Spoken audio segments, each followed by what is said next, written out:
Hi, this is Niv from Jaw of Irvin, here once again to talk about toys, comics, mangas, movies, and shows that we love under the geeky sun. And we actually have here Adrian Toomes, also known as the Vulture, made popular by the movie Homecoming, Spider-Man Homecoming, portrayed by Michael Keaton, which coincidentally portrayed Batman in the 1980 Batman movie.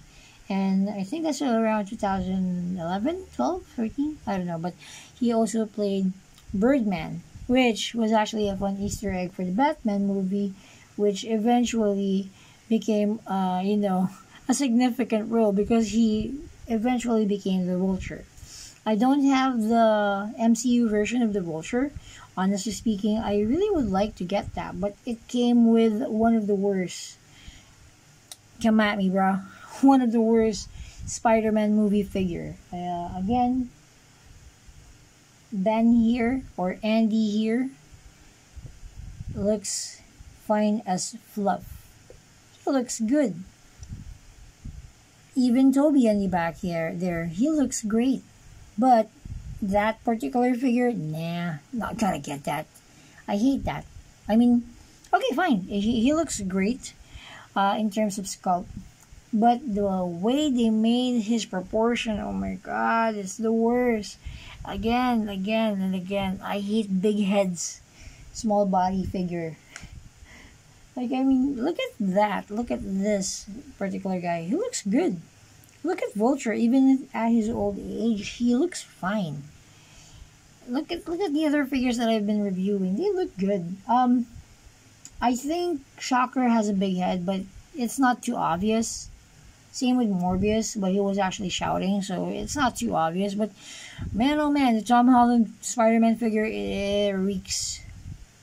It stinks. Anyway, going back to Adrian Toomes here. He's actually an original member of the Sinister Six, and also what's fun about him is he is a electronics engineer, and was actually betrayed by his partner during his tenure with their business. He eventually used the harness, the wings, in order for him to terrorize his business partner who betrayed him, and really made a living hell out of Best Man's life. But that's neither here or there. We don't care about Best Man. We're talking about Adrian Toomes here. Actually, aside from flight, the harness actually gave him superhuman strength, durability, enhanced physiology. And as I mentioned, he is a very, very unique villain in a way that he is not like Sandman or Mysterio, who is like in their midlife. Vulture here is a granddaddy. Once again, just to give you a heads up, he first appeared in The Amazing Spider-Man #2, released in May 1963, created by Steve and Stan Lee. Here, actually, just to show you something, if you will notice, he is actually attached to his wings. In the original assortment, or when he first came out, he has this slots here. Wait, let me see if we can see it. There. Yeah, okay, let's just show the other arm. There, if you can see, there are slots there. These tabs insert there to mimic like when he's raising his hands, the wings are over here. This technology first came out, or was first featured with the Falcon figure. But what's fun about this, actually I'm being sarcastic, what's fun, being sarcastic once again, is that the wings keeps on falling off. So I can't display him right. It keeps on falling off. It's annoying as fluff. And I hate figures that keeps on falling falling off. Figures really literally falling off. So, you know, I glued it there. I hot glued it there in the back. It's actually still removable. It's not going to damage my figure, but it's better that way than, you know, the wings keep on falling off. I did try to actually hot glue it in here as well, but it keeps on falling off. No excuse. It keeps on falling off. No remedy. So I did it like this. So, you know, he can still spread his wings. Like he's flying, whenever he's flying, of course. And then this guy in particular actually came with me when I made a Spider-Man display in the Playground X 2019 event back in September of last year, 2019. I actually displayed a Spider-Man diorama there. They're all fighting in a warehouse with the Defenders, and at least 3 Spider-Man. And then, yeah, as I mentioned, I put there Mary Jane as the hostage, you know, the damsel in distress. And yeah, I really am fond of this figure. I really am having fun with him. I mean, I like him, to be honest, but the downside is sometimes his legs will not in line or be aligned. Therefore, he will fall off like that. See, there. If I let him go, it will fall off. You really have to finagle the feet in order for him to stand. It's doable, but it's annoying. So enough of me rambling, being annoyed at our old guy here. Let's go to the articulation. This is actually one of the later body molds released in the Marvel Infinite and Universe or Marvel Legends line when they rebrand their toy line. So as you can see, there's limitations in the articulation, but yeah, it's still manageable, still doable. I still like it. I mean, so long as I have him, I'm good. So long that it's not 5 points of articulation like some of the Star Wars toys that I acquired. But yeah, that's neither here or there. Now let's go back to Adrian. And I forgot to actually mention, there's another villain that took the Vulture persona. I believe his name is Blackie Franco, if I'm not mistaken. And yeah,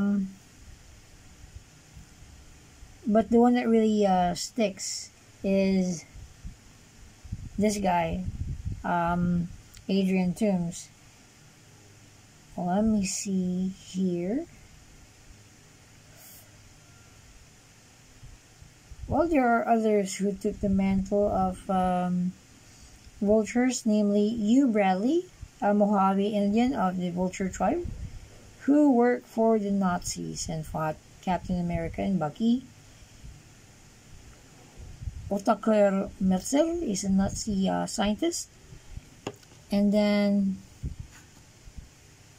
Harrison Klein, Isidro Scarlatti, Mikhail Oglu, Buddy Rudolph.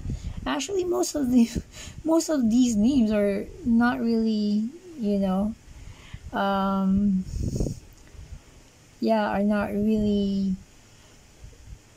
the actual Vulture persona that we're talking about.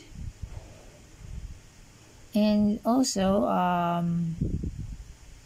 one second, I do believe that we have here Blackie. I'm actually doing a live research during this recording, so yeah.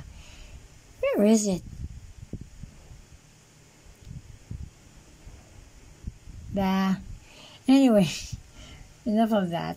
I mean, I'm being prepared right now. At least I'm being prepared right now. Unlike before, we go live and, you know, unhinged. So we just ramble nonstop. So anyway, going back to this guy's articulation, his head will go left and right. 1 second. Hey, it's gonna pop off. As you can see, because of the collar, because of the fur collar, he can't really move that much. He can look this far without popping his head off. No real up and down, hindered by the fur. And then his arms will go out this much. like the sorry, like Sandman here, he doesn't have any bicep swivel, but single jointed elbow with a swivel. Here's the fun part about this guy: no ab crunch or mid torso articulation, no waist swivel. Feet will kick out that far, side that far, back not much, not really anything. And then double jointed knees, and then his feet will go up, back more, and then the beautiful ankle pivot. I did a little custom in here. I added it's actually just tape, but I'm actually trying to emulate or to show that he has this harness and this